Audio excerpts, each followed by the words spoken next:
Olá, tudo bem? Passou bem desde ontem? Hoje vamos analisar laços que unem pessoas.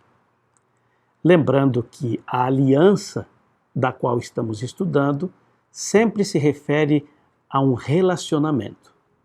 E a base da aliança é sempre a graça de Deus. Ou seja, a graça é um presente de Deus, é uma oferta, é um favor imerecido que o ser humano recebe sem fazer nada para merecer. E isso acontece por iniciativa exclusiva da parte de Deus. Os descendentes de Abraão entraram numa relação de salvação com ele. Mas essa graça, conferida de graça a Abraão e seus descendentes, e consequentemente a toda a humanidade, não é uma licença para desobedecer. Muito pelo contrário. A aliança e a lei de Deus estão intimamente ligadas. Elas são, na verdade, inseparáveis. Leia comigo o texto bíblico que se encontra em Deuteronômio, capítulo 4 e versículo 13.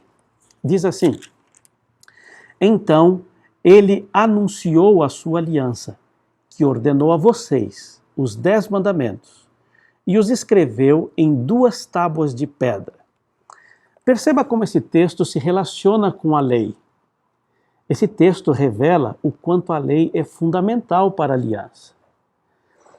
A lei não é opcional, como tem sido apresentada por muitos, mas a lei é parte do pacto. Quando entendemos o que é uma aliança, nós compreendemos também que a lei é parte integrante dela. Na verdade, a lei é uma das cláusulas do contrato entre Deus e o homem, na qual o homem se compromete a submeter-se aos critérios de Deus. Entre outras coisas, a aliança é um pacto de relacionamento. E você sabe, como todo relacionamento, para que seja respeitoso e realizador para os dois lados, é necessário traçar certas regras e certos limites. Pense comigo. Quanto tempo você acha que duraria um casamento, uma amizade ou uma sociedade de negócios se não houvessem critérios, limites e nem regras especificamente expressos para esta relação? Imagine, por exemplo, que um homem casado decide ter uma namorada, ou que um amigo decide tirar proveito dos recursos financeiros do outro. Como a outra pessoa reagiria? Como se sentiria? Obviamente que decisões como estas mencionadas seria uma violação de regras, de leis e de princípios. E, obviamente, comprometeria este relacionamento. Quanto tempo você acha que duraria estas relações desregradas? Por isso, são necessários limites, linhas especificadas, regras estabelecidas, para que as relações possam ser preservadas e com boa satisfação por ambos os lados. Na Bíblia nós encontramos diversas expressões para se referir às ordenanças de Deus em relação com a aliança. Por exemplo, em Salmo 78, verso 10, a Bíblia usa a expressão lei. Em Salmo 50, 16, ela fala em preceitos. Em Salmo 25, 10, diz testemunhos. Salmo 103, 18 fala em mandamentos. E em Deuteronômio, capítulo 33 e verso 9, são encontrados paralelamente ou em associação íntima com a palavra aliança, estas palavras que acabamos de mencionar. Portanto, é muito comum você encontrar na Bíblia lei, preceito, mandamento, regras em paralelo com aliança. Volto a dizer, se aliança é símbolo de relacionamento, lei são códigos de conduta para que este relacionamento possa ser perfeito. Vejamos, por exemplo, o conceito que encontramos no livro de Jeremias, capítulo 11, versículos 3, 6 e 8. Você conhece. O verso 3 diz assim: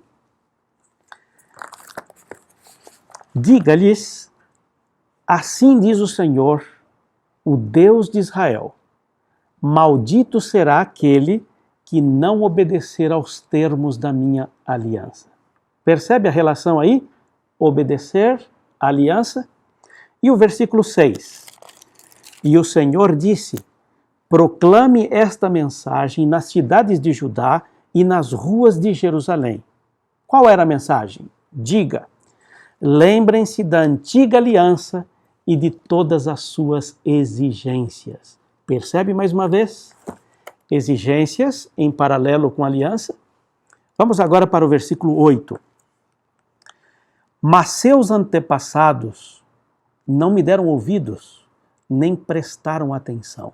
Pelo contrário, seguiram seus desejos teimosos de seu coração perverso. E porque se recusaram a obedecer, eu trouxe sobre eles todas as maldições descritas nesta aliança. Para um pouquinho e pense comigo. Aliança é um acordo. Acordo entre duas partes. E em um acordo sempre há bênçãos e maldições. Há regras a serem cumpridas e há recompensas a serem recebidas. Então, o que entendemos por esses textos que acabamos de ler é que as leis de Deus eram e ainda são requisitos fundamentais para a manutenção do relacionamento especial que ele deseja manter com o seu povo.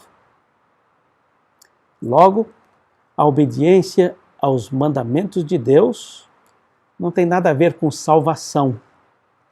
Ela tem a ver com relacionamento, tem a ver com a aceitação das condições que ele estabeleceu para que este relacionamento entre nós e ele tenha plena continuidade. Você já havia pensado nisso? Se você entendeu, agora é um momento muito oportuno para renovar sua decisão de obediência à lei de Deus e continuarmos como herdeiro da aliança. Não te parece uma boa proposta? Renove sua decisão de obedecer a Deus e ao longo do seu dia esteja seguro de que você é herdeiro da promessa.